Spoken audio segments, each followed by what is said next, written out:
Right,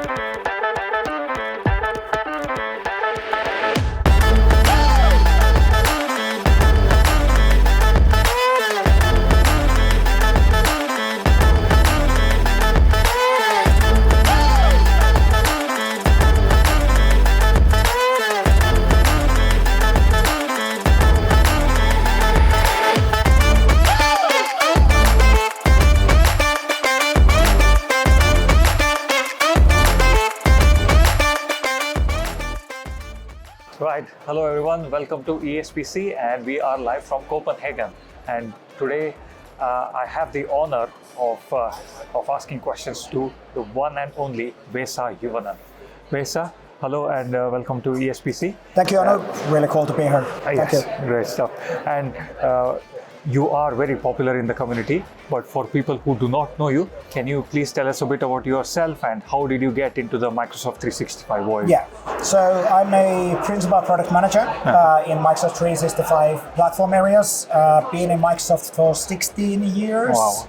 which is a long time. First as a consultant in the field, and then later on, like 8 years ago, as a product manager in Redmond, even though I work remotely from Finland. And for the Microsoft 365 Platform Community, PMP community, whatever we call it, I kind of started that back in 2013. So we're gonna celebrate 10 years next year. Brilliant. So you mentioned about the patterns and practices community.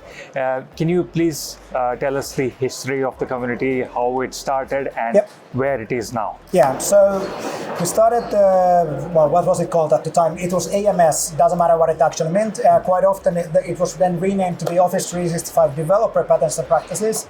And that's where the PMP comes from, Patterns and Practices. Nowadays, by the way, we call it Microsoft 365 Platform Community, because quite often people are like, what is this PMP thing? So for those who've been around, they understand what is PMP. For new audience, they'd be like, what is a PMP? What does it mean? Peanuts and whatever. So peanuts and beer? No, it's just... but we started that in first internally in Microsoft, 2013, started collecting samples around the cloud development. So transforming from the on-premises to the cloud. We went public in GitHub 2014. Right. And then started using or having community calls, monthly community calls, I think started in November 2014. Right. And then it's been evolving after that. So we started with a small group of like 5 people. Well, first it was me and Bert Jansen in generally, then 5 people, Irvin Van Hoonen, a few others, and then it started expanding from there.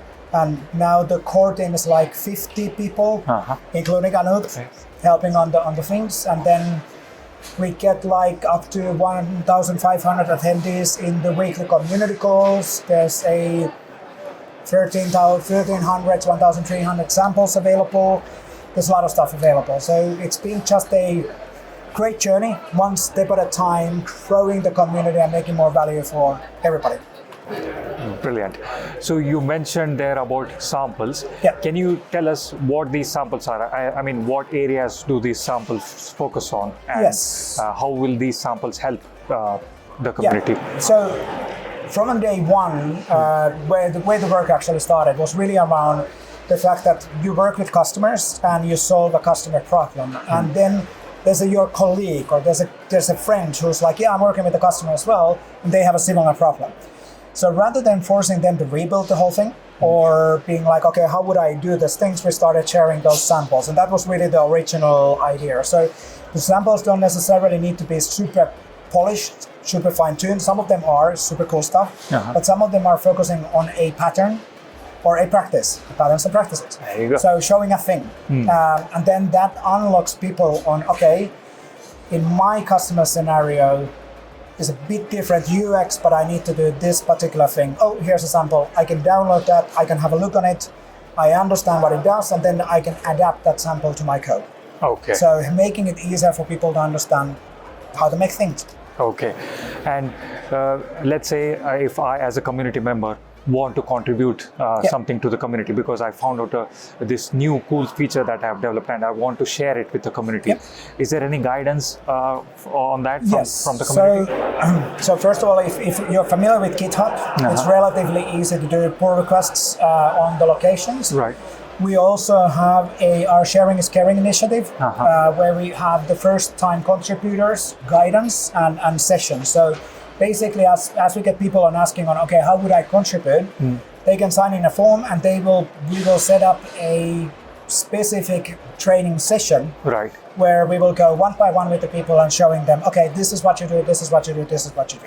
Okay. So making sure that people understand how GitHub works, because for a lot of people, it's not like you naturally understand how open source works. Maybe for Anoop, he can contribute for sure right now, but there's a lot of new developers who don't have that skills. And rather than forcing people to feel awkward and feel not comfortable, we want to help them to understand the skills. Yes, I've been through that path.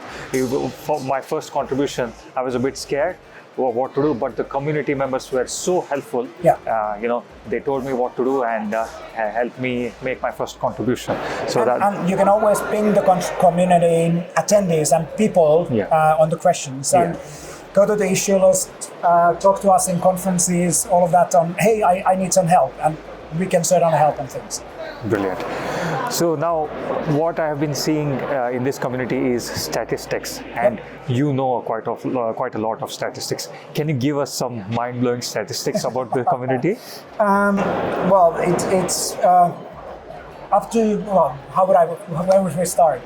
So our weekly calls are pretty cool, and we get up to 1,500, 1,500 live attendees every single week, which is mind-blowing. Yeah. Partly, those are the weeks where we have the Power Platform Conference community call, because they have like 600 up to 600 attendees, which is really cool. Yeah. The weekly Tuesday call is roughly 250 live attendees. The Thursday call is 250 live attendees. So really, really cool numbers as well. Yeah. And those calls are a great way of asking questions as well. So, okay, I have a problem. I need to do X and Y and Z in the chat, and people will help on that. Okay. Some of the tooling what we have has been insanely popular. So TMP PowerShell is a good example. Yeah. And it's been used, I think, in 100,000 tenants, and it has just mind-blowingly wide usage worldwide. So basically, community has invested their own time to help everybody else on community, and then they're building on top of that learning. So I love that mental mindset of having a shared knowledge, shared brain of the community. So it's not about the individual, it's about me having that connection to go to the Anoop and ask you to help me because you know. Yeah. And that's the sharing is caring mentality. So trying to find the people who can help and helping the other people as well as part of it.